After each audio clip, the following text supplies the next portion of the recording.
You guys might be about to start instrument training and you guys have no clue what you guys are in for. So I'm going to explain to you guys what you guys are in for when you guys start your instrument training. My name is Captain Ethan. It's a beautiful day to fly planes, and let's talk about instrument training because this will probably be the easiest rating you get and maybe also the hardest. What IFR training actually is, it's not just how you learn how to fly into clouds. You're also going to learn a bunch of different procedures as well. You're going to learn how to shoot and approach. You're also going to learn how to fly a departure. You're going to learn about obstacle departure procedures. There's two different types of departure procedures. We have SIDS and obstacle departure procedures. And then you're also going to learn about arrival procedures. Those are going to be called STARS. You also learn about ground-based navigation or area navigation as well. You'll learn about DME arcs. You'll learn what DME is as well. DME will get more into depth with instrument, so you guys will definitely learn about that. You guys will learn how to fly without an attitude indicator. You'll learn about the different systems and thinking ahead as well. I am like the biggest weather nerd as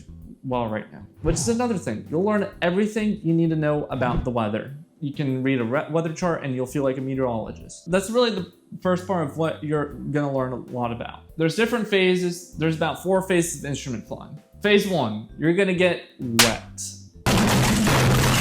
Trust me, you're gonna hate it at first. You're gonna be like, this is the worst thing in the world.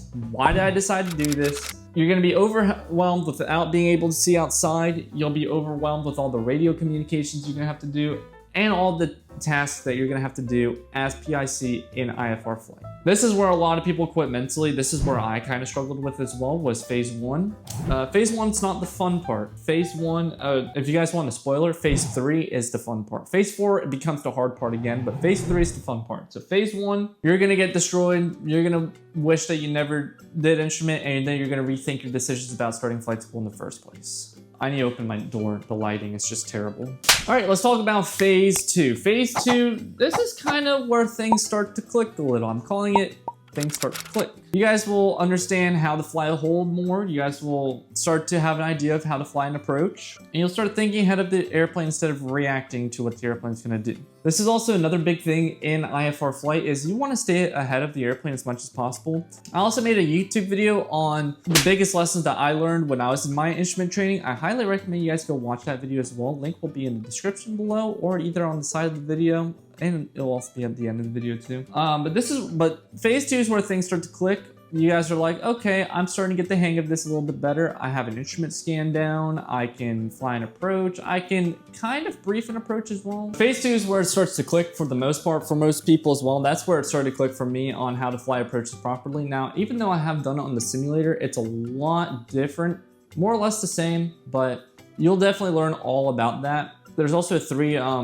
different entries into a hold. This is what you're gonna learn as well in your instrument training is parallel, teardrop, and direct, and when you guys are gonna fly each different hold entry. It's kind of hard to explain. It comes with practice, and it comes a lot with practice. My whiteboard's kind of unable to be used right now, so I can't really draw on it. But basically, depending on where you're coming into the holding fix, you guys are gonna have to do a different entry into the holding pattern.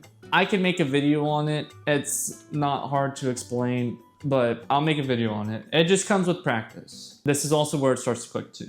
Now let's move on to phase 3. Phase 3 is the fun part, real IFR flying. By this time, you guys are gonna know how to fly an approach, how to brief an approach, and everything's just gonna start to come together. You guys are gonna do your 250 nautical mile cross country, right? It's 250 nautical miles? Yes, 250 nautical mile IFR cross country with 3 different approaches. You can fly a VOR, an RNAV, and an ILS. It has to be those 3. Unless somehow you request an ASR approach, which I don't even know if you can even log that. If you guys can, let me know down in the comments below. I'm actually really curious to know. I don't know if you can log an ASR approach or not. I would assume that you could, but don't quote me on that because I don't know entirely. But basically, it's phase 3, everything's gonna start coming together. This is gonna be the fun part. You guys are gonna go up, get a lot of instrument time. I like doing the IFR 250 at night. That's what my instructor recommended that I do. It was a lot of fun. We got the approaches that we wanted, so if you guys feel up to it, do it at night. It's a lot cooler too.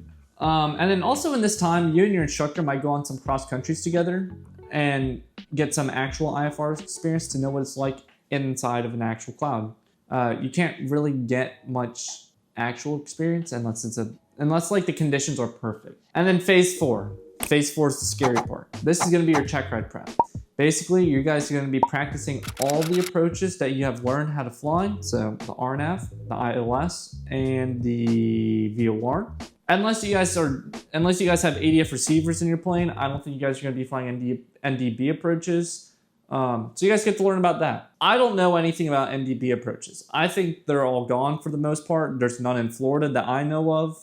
There's like maybe one in Georgia at this one airport. I don't even remember what the airport is, but I know there's one in Georgia. But phase 4, you're just gonna be polishing everything that you learned. You're not gonna be learning anything new really in this phase. And then this is also where you're gonna start preparing for the oral. I have a video of everything that was on my check ride.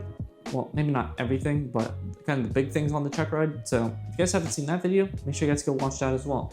It talks about everything that I went through on my check ride, and it will kind of give you an insight of what's gonna be on yours. All right, let's talk about the biggest mistakes. This is not really a phase, but I like talking about the biggest mistakes. There's really about 3.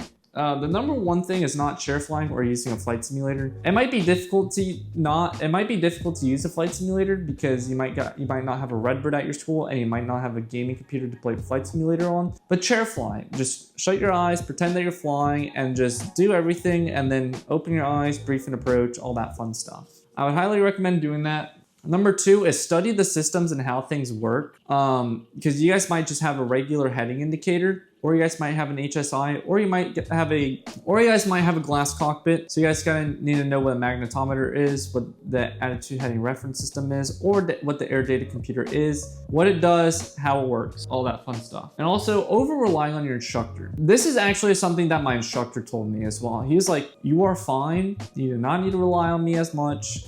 Go get practice with safety pilots. So I did. I got practice with safety pilots, which is also a big thing. If you guys need to go shoot approaches, go bring a safety pilot with you to go look outside, go under the hood. You guys can split the cost, which makes the flight time basically cut in half. There's a video that I have about how to log it, and I'll probably remake it because I feel like that video is trash. If you guys want me to remake it, leave a comment down below. Here's how you guys actually succeed as well with instrument training.